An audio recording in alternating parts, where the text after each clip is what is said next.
యూట్యూబ్లో వీడియోస్ పెట్టుడా? మేమందరం పనులు చేస్తలేమా? చేసిన ప్రతి పని యూట్యూబ్లో అప్లోడ్ చేసుకుంటారు ఎవడన్నా?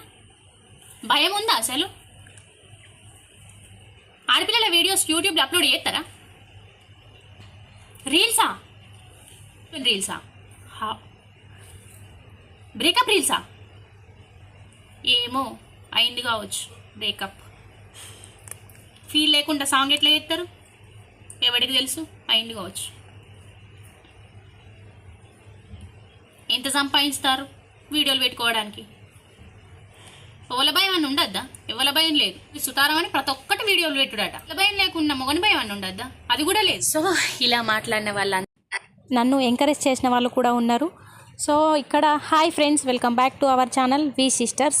సో ఇక్కడ వీడియో చాలా రోజుల నుంచి చేయాలి అనుకుంటున్నాను. అది ఏంటి అంటే మన ఛానల్ మన వి సిస్టర్స్ ఫ్యామిలీ అనేది మానిటైజేషన్ అయ్యింది. సో ఇక్కడ చాలా రోజుల నుంచి అనుకుంటున్నాను, మన సబ్స్క్రైబ్ అందరికీ కృతజ్ఞతతో తెలుపుతూ ఒక వీడియో చేయాలి. అలాగే నేను యూట్యూబ్ నుంచి ఎన్ని డబ్బులు వస్తున్నాయి, ఎంత సంపాదిస్తున్నా, అలాగే నేను ఏ రీజన్తో యూట్యూబ్ పెట్టాల్సి వచ్చింది, సో ఇలాంటివి అన్ని విషయాలు నా ఫ్యామిలీ అయిన యూట్యూబ్ ఫ్యామిలీ జెన్యూన్ సబ్స్క్రైబర్స్ నేను వీళ్ళందరికీ చెప్పాలి కాబట్టి ఈ వీడియో చేస్తున్నాను. సో వీడియో కనుక నచ్చినట్లయితే లైక్ చేయండి, షేర్ చేయండి, సబ్స్క్రైబ్ చేసుకోండి. మా పిల్లలు ముగ్గురు, నాకు 2 ఆడపిల్లలు 1 బాబు. సో వాళ్ళ వీడియోస్ అన్నింటినీ నేను చిన్న వాళ్ళు ఏ యాక్టివిటీ చేసినా, వాళ్ళు ముగ్గురు కూర్చొని ఏ ఆట ఆడుకున్నా, లేకపోతే వాళ్ళు ఏదైనా డ్యాన్స్ చేసినా నేను క్యాప్చర్ చేసుకునేదాన్ని. ఎందుకంటే చిన్నప్పటి మెమొరీస్ అనేటివి చాలా బాగుంటాయి. నేను మిస్ అయిన మెమొరీస్ని, ఎందుకంటే మా ఇంట్లో మా అన్నయ్య ఫొటోస్ ఉన్నాయి, మా ఫొటోస్ లేవు. సో ఇది ఈ ఒక్క రీజన్తో, ఎందుకంటే మా అన్నయ్య ఫొటోస్ అన్నీ మంచిగా మా మామయ్య వాళ్ళ ఇంటికాడ ఉన్నప్పుడు అన్నీ తీసారు. మాకు వచ్చేసరికి అది ఎందుకు తీయలేదో కానీ మా ఫొటోస్ లేవు. సో అట్లా నేను వీళ్ళకు అట్లా ఉండద్దు అనేది అనుకొని వాళ్ళ ప్రతి మెమొరీని క్యాప్చర్ చేసుకున్నా. ఒకరోజు నా ఫోన్ డెడ్ అయిపోయింది, నా ఫొటోస్ అన్నీ పోయినాయి, వాళ్ళ మెమొరీస్ అన్నీ మిస్ అయినా. సో ఇట్లా కాకుండా ఏం చేయాలనుకునేటప్పుడు మా అన్నయ్య మా ఇంటికాడ ఉన్నప్పుడు మా పెద్ద పాప ఏదో బోల్ ఆడుకుంటే ఒక వీడియో తీసిండు, దాన్ని యూట్యూబ్లో అప్లోడ్ చేసిండు. మా అన్నయ్య వాళ్ళకు ఒక ఛానల్ ఉంది. సో ఆ వీడియో చూసినప్పుడు నాకు అనిపించింది, ఓకే ఇట్లా ఫోన్లు ఎన్ని కొనుక్కున్నా తర్వాత పిల్లలు ఏదైనా పడేసినా, లేకపోతే ఇంకేదన్నా అయినా కూడా మెమొరీ ఖరాబ్ అవుతుంది, లేకపోతే ఫోన్లోకి వెళ్ళి వీడియోస్ అన్నీ పోతున్నాయి. సో అట్లా కాకుండా నేను కూడా యూట్యూబ్లో అప్లోడ్ చేసుకుంటే వీళ్ళ వీడియోస్, అంటే యూట్యూబ్ ఏ వీడియోనైనా ఒక 100 సంవత్సరాలు సేవ్ చేసి పెడుతుంది అని తెలుసుకున్నా నేను. సో అట్లా నా వీడియోస్ నేను చూసుకోవడానికి, నా పిల్లల వీడియోస్ వాళ్ళు పెద్ద అయిన తర్వాత చూపించడానికి ఇది ఒక మంచి ప్లేస్ కదా, ఒక మంచి ప్లాట్ఫామ్ అన్న ఇంటెన్షన్ తోటి, వాళ్ళు పెట్టిన ఐడియా తోటి నేను కూడా వీళ్ళ వీడియోను ప్రతిదాన్ని యూట్యూబ్లో అప్లోడ్ చేసేదాన్ని. వాళ్ళు డ్యాన్స్ చేసినా, వాళ్ళు ఆడుకున్నా, వాళ్ళు ఏడ్చినా కూడా మంచిగా సేవ్ చేసుకొని యూట్యూబ్లో అప్లోడ్ చేసేదాన్ని. కొన్ని రోజులు నేను ఇది ప్రైవసీలోనే ఉంచుకున్నా. సో ఇట్లా చేయంగా మా పిల్లలు మంచిగా యాక్ట్ చేస్తారు. అంటే కొన్నిసార్లు వాళ్ళు ఏదైనా ఆట ఆడేటప్పుడు క్యారెక్టర్ను అనుకొని వాళ్ళు యాక్ట్ చేస్తారు కదా. సో అట్లా నేను ఒకరోజు ఒక వీడియో తీసి యూట్యూబ్లో పెట్టిన, అది మంచిగా అనిపించింది, నాకే మంచిగా అనిపించింది. సో అప్పటి వరకు ఎట్లాగో నాకు అనే తమ్ముడు కూడా ఉన్నారు, వాళ్ళు తమ్ముడు ఎడిటర్. సో వాడు ఉన్నది కూడా ఇదే ఫీల్డ్ కాబట్టి నేను ఏదన్నా వీడియో చేసినాక వెంటనే వాడిని అడిగి దానికి ఒక పాట పెట్టరా, లేకపోతే ఇంకేదన్నా అని చెప్పి వాడితో చేయించుకునేదాన్ని. నాకు యూట్యూబ్కు సంబంధించిన నాలెడ్జ్ నాలెడ్జ్ నాకు అసలు ఏం తెలియదు. నేను ఒక వాట్సాప్ స్టేటస్ పెట్టుకోవాలన్నా నేను వీడియో క్రియేట్ చేయాలి, అన్నయ్యకో తమ్మునికో పంపాలి, దానికి ఒక సాంగ్ పెట్టి మనాలి, దాన్ని తీసుకొని స్టేటస్గా పెట్టుకోవాలి, అంత నాలెడ్జ్ నాది. సో అట్లా ఉన్నప్పుడు నాకు వాళ్ళ మంచిగా చేసినప్పుడు దానికి ఒక సాంగ్ యాడ్ చేయమని నేను ఇట్లా పెట్టుకుంటా కొన్ని రోజులు వాళ్ళ వీడియోసే పెట్టిన. నేను ఎప్పుడు ఎక్కడ ఫోన్లో వీడియో ముందు ఇట్లా ఫ్రంట్ కనిపించకపోయేదాన్ని. సో ఇట్లా చేసుకుంటూ 23 ఎండింగ్లో వీళ్ళది ఒక వీడియో పెట్టిన తర్వాత ప్రైవసీలో ఉండే నేను అనుకున్న మంచి టాలెంట్ కదా, మనం ఎందుకు ప్రోత్సహించద్దు వీళ్ళను, ఎంతసేపు చదువు, ఈ మెంటల్ ప్రెషర్, ఇది నా మైండ్ సెట్ కాదు. పిల్లలను వాళ్ళు దేంట్లో యాక్టివ్గా ఉంటారో దానికి ఎంకరేజ్ చేయాలి. సో ఇది కూడా ఒక మంచి ఫ్యూచరే, దీంట్లో కూడా చాలా వేల మంది కూడా మంచి ఫ్యూచర్ ఉంటుంది కదా. సో నేను ఎందుకు వీళ్ళని ఎంకరేజ్ చేయకూడదు అని ఆ వీడియోని ఒకరోజు పబ్లిక్ చేసినాక అనుకోకుండా అది చాలా వైరల్ అయింది ఆ వీడియో. సో అప్పుడు నేను తీసుకున్న డెసిజన్ ఏంటి అంటే, సరే వాట్ ఎవర్ ఇట్, ఎవరేమన్నా అనుకోని, ఫ్యామిలీస్ లేకపోతే బయట రిలేషన్షిప్, ఎందుకు వీడియోస్ అవసరమా, మొహం పట్టుకొని వీడియోలు అవసరమా అని చెప్పిన వాళ్ళు కూడా ఉన్నారు. సో వాళ్ళందరినీ పక్కకి పెడితే నేను నా పిల్లల స్వీట్ మెమొరీని క్యాప్చర్ చేసుకోవాలన్నది నా మెయిన్ ఇంటెన్షన్. అట్లనే వాళ్ళకి ఏ టాలెంట్ అయితే ఉందో దాన్ని ఎంకరేజ్ చేయాలన్నది కూడా నా మెయిన్ ఇంటెన్షన్. సో అట్లా నాకు మా తమ్ముడు ఏదైనా వీడియో చేస్తే నేను వానికి పంపించితే వాడు నాకు మళ్ళీ దాన్ని ఎడిట్ చేసి ఇచ్చేటోడు. సో అట్లా కొన్ని రోజులు బాగానే పెట్టినాక వీడియోస్ మంచిగానే పోయినాయి. So one fine day 23 ending అనుకుంటా, డిసెంబర్ ఆ టైంలో ఛానల్ మంచి గ్రోత్ ఉంది, మానిటైజేషన్కి చాలా దగ్గరగా వెళ్ళింది. 3900 ఎబో వాచ్ అవర్స్ వచ్చినాయి. అప్పటికి 1000 సబ్స్క్రైబర్స్ అయిపోయినారు. మానిటైజేషన్ ప్రాసెస్ అనేది అవుతుంది. సో అప్పుడు ఇది మానిటైజేషన్ అయితే దీని నుంచి మనకి ఏదో డబ్బులు ఇన్కమ్ అవుతుందని నాకు అప్పటికి నాలెడ్జ్ లేదు. సో యూట్యూబ్లో ఇట్లనే చూసుకుంటూ మానిటైజేషన్ అయిపోతే డబ్బులు వస్తాయి యూట్యూబ్ నుంచి అనేది నేను యూట్యూబ్ ఛానల్ నుంచి, మనకి యూట్యూబ్లో చాలా టెక్ ఛానల్స్ ఉన్నాయి. సో వాటిని చూసి అనుకున్నప్పుడు నేను అనుకున్నా, సరే నేను కూడా వీడియోస్ అప్లోడ్ చేయాలి అంటే ఆ వీడియోని ఎట్లా అప్లోడ్ చేయాలి, అసలు ఏం కాపీ రైట్స్ ఉంటాయి, స్ట్రైక్స్ ఎట్లా పడతాయి, క్లెయిమ్స్ ఎట్లా పడతాయి, వీటన్నింటి గురించి యూట్యూబ్లో చూసి నేర్చుకున్నా. మా తమ్ముడిని అడిగేదాన్ని, అన్నయ్యని అడిగేదాన్ని. సో మళ్ళీ చెప్పేటోళ్ళు. దీనికి అంతటికి నేను యూట్యూబ్ తీసుకున్నా, ఇట్లా చేస్తున్నా అని నేను మా హస్బెండ్, అప్పటిదాకా నేను పిల్లల వీడియోస్ మాత్రమే పెట్టిన. తర్వాత మా హస్బెండ్ని అడిగినప్పుడు ఆయన నాకు ఇచ్చిన సపోర్ట్ ఏంటంటే, నీకు నచ్చింది నువ్వు చేయి, వీళ్ళు అన్నారు వాళ్ళు అన్నారు అని బాధపడతా అంటే నువ్వు ఇదే పని కాదు ఇంకే పని కూడా చేయలేవు, నీకు నచ్చింది, నేను ప్రాపర్గానే ఉన్నా, నేను ప్రాపర్గానే వెళ్తున్నా అనుకున్నప్పుడు యూ కెన్ డూ అని చెప్పిండు.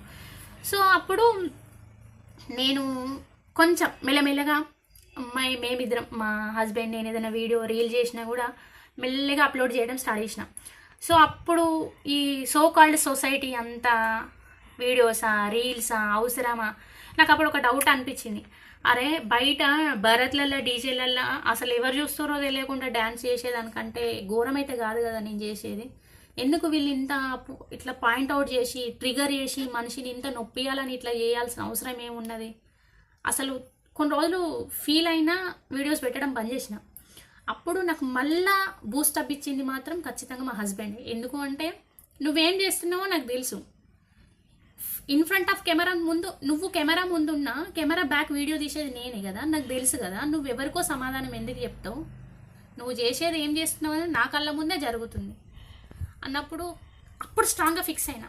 ఎవరేమన్నా అనుకొని నేను ఒక్కరికే క్లారిటీ ఇవ్వాలి. సో ఆ ఒక్కరు నా విషయంలో క్లారిటీ ఉన్నారు. అట్లాంటప్పుడు నేను ఎందుకు నెగ్లెక్ట్ చేయాలి, సరే చేద్దాం అన్న ఇంటెన్షన్ తోటి వీడియోస్ నేను కూడా కనబడి వీడియోస్ చేయడం స్టార్ట్ చేసిన, అప్లోడ్ చేసిన. సో రిసీవ్ చేసుకునే వాళ్ళు అట్లా రిసీవ్ చేసుకునే వాళ్ళు అట్లా రిసీవ్ చేసుకున్నారు, ఇట్లా రిసీవ్ చేసుకునే వాళ్ళు ఇట్లా రిసీవ్ చేసుకున్నారు. కానీ నా జెన్యూన్ సబ్స్క్రైబర్స్ ఎవరైతే ఉన్నారో వాళ్ళు మాత్రం ఖచ్చితంగా నన్ను జెన్యూన్గానే చూసిర్రు. నేను ఇది ఖచ్చితంగా చెప్పగలుగుతా. ఈ సందర్భంలో ప్రతి ఒక్క సబ్స్క్రైబర్కి నేను చాలా రుణపడి ఉంటా. నాకు ఏదన్నా ఈ పొజిషన్ ఇట్లా రావడానికి కారణం కూడా మీరే.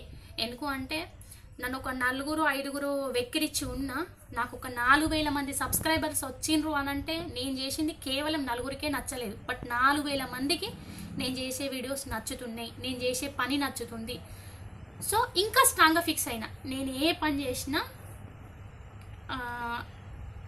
మంచిగా తీసుకునేటోళ్ళు ఉంటారు, మంచిని కూడా చెడుగా క్రియేట్ చేసి చెడుగా చూపించేటోళ్ళు ఉంటారు. సో మనం ఏ పని చేయాలనుకున్నా నెగిటివిటీ అనేది ఉంటుంది. సో దాన్ని కొంచెం హార్ట్ దాకా తీసుకోవద్దు. సరే అంటారు, ఏదో మనిషిని నొప్పియాలని అంటారు, ఆ నొప్పియాలే అనుకుని మాట్లాడిన వాళ్ళు రేపొద్దున మనకి ఏదో తిండికి లేకపోతే పెట్టరు కదా. సో ఇవన్నీ ఆలోచించుకొని పక్కన పెట్టేసి నేను ఛానల్లో ప్రతి వీడియో పోస్ట్ చేయడం స్టార్ట్ చేసిన. సో అప్పుడు ఏమనిపించిందంటే 24లో అంగన్వాడీ రిక్రూట్మెంట్ నోటిఫికేషన్స్ అనేటివి ఆంధ్రాలో పడుతున్నాయి. సో నాకు రిక్రూట్మెంట్ నోటిఫికేషన్ అసలు ఎప్పుడు వస్తుందో ఎప్పుడు పోతుందో తెలియకపోయేది. నాలాగా చాలామంది ఉంటారు కదా అని ఒక ఇంటెన్షన్తో అసలు ఇక్కడ ఏ జిల్లాలో ఎన్ని వేకెన్సీ లిస్టులు ఉన్నాయి, ఎంతమంది రిక్రూట్మెంట్కి అవసరం ఉన్నారు, ఇట్లాంటి ఇన్ఫర్మేషన్ అయితే ఇచ్చిన వాళ్ళం అవుతాం కదా. అసలు వాళ్ళకు చాలామందికి తెలియదు. ఎందుకంటే ఇంట్లో ఉన్న ఆడవాళ్ళు ఎప్పుడు ఇంట్లో పనుల బిజీతోటో లేకపోతే ఇంకోటి బిజీ అయిపోతారు. పర్టికులర్గా పేపర్ పట్టుకొని ఏ రోజు నోటిఫికేషన్ వచ్చింది అనేది చూసుకునేంత టైం ఉండకపోవచ్చు. దాదాపు నాకు తెలిసి 90% పేపర్ పట్టుకొని చదివేంత టైం లేదు ఎవరికి. సో నేను నేను ఫీల్ అయింది ఏంటంటే, సరే ఛానల్ గురించి పక్కన పెడితే ఇన్ఫర్మేషన్ అయితే ఇస్తాం కదా, నాలాగా చాలామంది ఉన్నారు కదా. ఎందుకంటే ఏదో ఒక చిన్న జాబ్ అయినా చేసుకోవాలి అనుకునే మహిళలు చాలామంది ఉన్నారు. సో అట్లాంటి వాళ్ళ కోసం నేను వేకెన్సీ లిస్ట్ అనేది ఇచ్చి, నా ఓన్ వాయిస్ ఇచ్చి నేను వీడియో అప్లోడ్ చేసిన. సో అప్పుడు నాకు వచ్చిన రెస్పాన్స్ సూపర్, మంచిగా సడన్గా 1000 మెంబర్స్ సబ్స్క్రైబర్స్ అయ్యారు. అప్పుడు అనుకున్నాను, నాలాగా చాలామంది ఉమెన్స్ పిల్లలను చూసుకొని చిన్నదో పెద్దదో జాబ్ చేయాలి అనే ఇంటెన్షన్ తోటి చాలామంది ఉన్నారు. సో అట్లాంటి వాళ్ళ కోసం ఇది హెల్ప్ అవుతుంది కదా అని అట్లా ప్రతి జిల్లాలో ఉన్న వేకెన్సీ లిస్టులు, ఎక్కడైనా రిక్రూట్మెంట్ నోటిఫికేషన్ పడితే దాని గురించి ఇన్ఫర్మేషన్, లేకపోతే ఇంకేదైనా ప్రభుత్వం నోటిఫికేషన్ ఇస్తే దాని గురించి పెట్టడం అనేది స్టార్ట్ చేసిన. 24లో నాకు మంచి 2000+ సబ్స్క్రైబర్స్ ఉన్నారు. అట్లనే 4000 వాచ్ అవర్స్కి దగ్గరగా ఉన్నారు. సో అప్పుడు నేను ఫిక్స్ అయినా, యూట్యూబ్ నుంచి నాకు ఇంత మనీ రావాలి అంత మనీ రావాలి కాకుంటే అదంతా పక్కన పెడితే, నాకు నేను ఇచ్చే ఇన్ఫర్మేషన్ అనేది సాధారణ ఒక మహిళకు ఇంట్లో కూర్చొని పిల్లలను చూసుకొని చిన్న జాబ్ చేసుకోవాలనుకునే మహిళలకు యూజ్ అవుతుంది. ఇప్పుడు ఎట్లున్నదంటే, వర్కింగ్ ఉమెన్స్ బయటకు వెళ్ళే వాళ్ళకు ప్రతి ఒక్కటి తెలుస్తుంది, ఫోన్ల ద్వారానో లేకపోతే మన చుట్టూ ఉన్న సర్కిల్ నుంచో, లేకపోతే మనం వెళ్ళిన జాబ్ ఎన్విరాన్మెంట్లో ఉన్న మన ఫ్రెండ్స్ సర్కిల్ తోట ఎట్లనో ఒక ఇన్ఫర్మేషన్ అనేది పాస్ అవుతుంది. బట్ ఇంట్లోనే కూర్చొని ఉన్న వాళ్ళకి ఇంటి పనులు, పిల్లలు, లేకపోతే ఇంకా వర్క్ ప్రెషర్, దీంతో వాళ్ళు అసలు కొన్నిసార్లు ఫోన్ కూడా చూసే ఛాన్స్ ఉండదు. సో అట్లాంటి వాళ్ళ కోసం ఏదో ఒక పని చేసుకుంటూ వీడియో వింటే, ఈరోజు నోటిఫికేషన్ పడ్డది అని ఒక ఐడియాతో ఉంటుంది, అప్లికేషన్ చేసుకోవడానికి వాళ్ళకి ఏమైనా హెల్ప్ అవుతుంది అనే దాంతో స్టార్ట్ చేసిన. సో ఇలా వీడియోస్ పెట్టడం 4000 వాచ్ అవర్స్ కంప్లీట్ అయింది, మానిటైజేషన్ అయింది అని. ఫుల్ మానిటైజేషన్ అంటే 4000 వాచ్ అవర్స్ ఉండాలి, అలాగే 1000 సబ్స్క్రైబర్స్ ఉండాలి. అప్పటికి నాకు 4000 దాకా సబ్స్క్రైబర్స్ అయ్యారు, 4000 వాచ్ అవర్స్ కూడా కంప్లీట్ అయిపోయింది. మెయిల్ వచ్చింది. మెయిల్ వచ్చిన తర్వాత ఛానల్ ఒక మనకు ఏమంటారు, మానిటైజేషన్ ప్రాసెస్లో ఉన్నప్పుడు మనకు టైం పడుతుంది. 1 week 10 days 25 days, maximum 45 days లోపల మనకు మానిటైజేషన్ కంప్లీట్ వస్తుంది. కానీ నాకు 32 days దాకా మానిటైజేషన్ కంప్లీట్ అయింది అనేది రాలేదు. నేను కొంచెం టెన్షన్ పడ్డా, అంటే ఏదైనా వీడియోస్ ఏమన్నా మిస్టేక్ ఉన్నా అని. బట్ ఎట్ లాస్ట్ నాకు ఫుల్ మానిటైజేషన్ అయినట్టుగా మెయిల్ వచ్చింది. దాని తర్వాత గూగుల్ పిన్, ఇది మనకు వీడియోస్ మధ్యలో యాడ్స్ వస్తాయి కదా, సో యాడ్స్ కోసం గూగుల్ యాడ్సెన్స్ పిన్ కూడా వచ్చింది. దీనికోసం నేను చాలా ఈగర్గా వెయిట్ చేసిన. ఈ పిన్ కూడా వచ్చేసింది. So full happy. డబ్బులు ఎంత వస్తున్నాయి అనేది నెక్స్ట్ వీడియోలో తెలుసుకుందాం. Bye bye.